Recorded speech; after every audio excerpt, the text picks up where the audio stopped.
The ferry cut through the dark water as if the sea itself resisted its arrival, pushing against the hull with a slow, living pressure. Ethan Reeves stood at the railing, gripping his camera bag while cold mist soaked into his clothes. Ahead, the island rose from the horizon like something half remembered and half rejected by the world. Ethan had followed rumors that refused to die online, always repeating the same warning in different forms. No matter the source, the detail never changed. On this island, no one was ever allowed to look at the night sky. When the ferry docked, the islanders stood waiting in complete silence, unmoving and expressionless. Their eyes tracked Ethan without curiosity, only exhaustion and fear. A fisherman stepped forward and asked if he planned to stay after dark. Ethan introduced himself as a documentary filmmaker exploring isolated communities. The fisherman did not respond to the explanation. Instead, he stared past Ethan at the fading sky as if it mattered more than anything spoken. As Ethan walked into the village, he noticed doors already being sealed despite daylight still lingering. Windows were covered with heavy cloth as if preparation began long before danger arrived. Even children were silently pulled inside. The island felt wrong in its anticipation, like it expected something every single day. Ethan's rented room sat above an abandoned shop near the shore.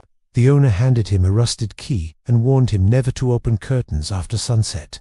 Her voice carried a practiced fear, as though the warning had been repeated too many times to question. Ethan assumed superstition, the kind born from isolation and myth. Still, the tone stayed with him longer than expected. As dusk approached, a low humming began beyond the cliffs, distant but deliberate. It sounded like wind passing through stone at first.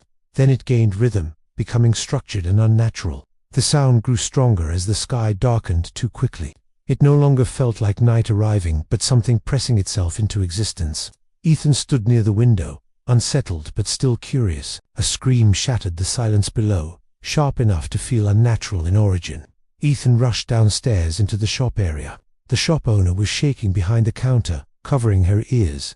The humming outside had become layered, forming rhythmic pulses that felt like coded communication.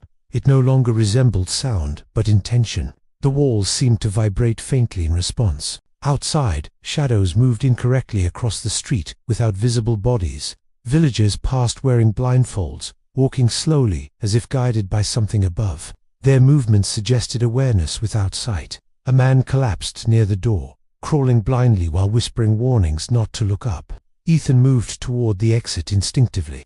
The shop owner grabbed him and pulled him back. She repeated that opening anything after sunset meant inviting it inside.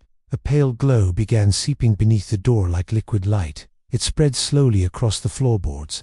The sky outside was collapsing into night too quickly, as if pulled shut. Ethan parted the curtain slightly and saw stars shifting into geometric motion.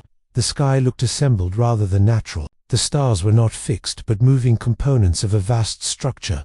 Something immense passed behind them, bending formations as it moved. The sky reacted like a surface under pressure.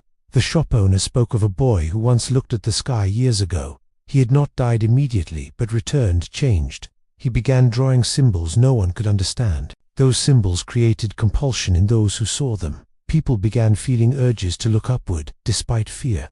Soon afterward, disappearances began spreading across the island. After the incident, strict rules were enforced by the elders. Windows were sealed, and mirrors removed entirely. Even reflections were considered dangerous. Ethan checked his camera and noticed distortions reacting to his movement. The footage showed layered skies folding over themselves. It felt like observation was being returned. A slow knock struck the door with deliberate timing. A voice outside asked if anyone was still watching. The shop owner immediately extinguished the light. She whispered that responding would establish connection. The darkness deepened unnaturally. The glow beneath the floor continued spreading. The sky began unfolding instead of breaking, revealing deeper layers. Ethan realized the stars were not distant at all. They were part of something conscious. Villagers outside stood motionless, with blindfolds tilted upward. Their bodies swayed as if responding to invisible pressure. Silence became heavier than sound. Ethan's camera rotated toward him without assistance. In its lens, he saw movement beyond the sky itself. Shapes reacted to his presence. A presence filled the air without language but with recognition. The shop owner whispered that once seen, it never stops watching. Ethan felt something already aware of him. The sky reached its final alignment above the island. Everything became still, including thought itself. The world felt paused under observation. Pressure built behind Ethan's eyes, as reality seemed to compress inward. The shop owner trembled in complete silence. The glow formed a circular pattern beneath them. The floor resembled an eye opening slowly. The island no longer felt like land, but a point of focus. Everything was being studied. The villagers began moving again, toward the shoreline cliffs. They walked in synchronized steps without speaking. Their blindfolds remained tightly secured. The ocean itself became unnaturally still. No waves moved against the shore. Even wind disappeared. Ethan saw his reflection in the window, acting independently. It stared upward while he tried to look away. The glass rippled slightly. The reflection no longer obeyed his movements. It reacted to something above instead. The boundary between inside and outside weakened. A voice emerged everywhere at once, without origin. It was not language, but recognition translated into thought. Ethan understood it instinctively. The camera froze on multiple versions of Ethan in different positions. All of them looked upward at the same moment. The sky appeared closer in each frame. The humming became structured speech-like vibration. It carried meaning without words. It felt like identification. The shop itself began reacting as if alive. Wood creaked in patterns resembling breathing. The glow spread through walls. The building resembled something awakening slowly. Shadows no longer matched physical objects. Everything felt misaligned. Outside, villagers fell to their knees without looking upward. Their movement stopped suddenly. Silence returned abruptly. Above the island, a single point of alignment formed. The sky focused entirely there. Everything converged. Ethan felt absolute recognition directed at him. It was not observation but selection. He understood escape was no longer possible.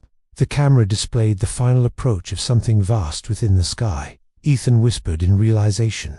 They were not in the sky. They were the sky.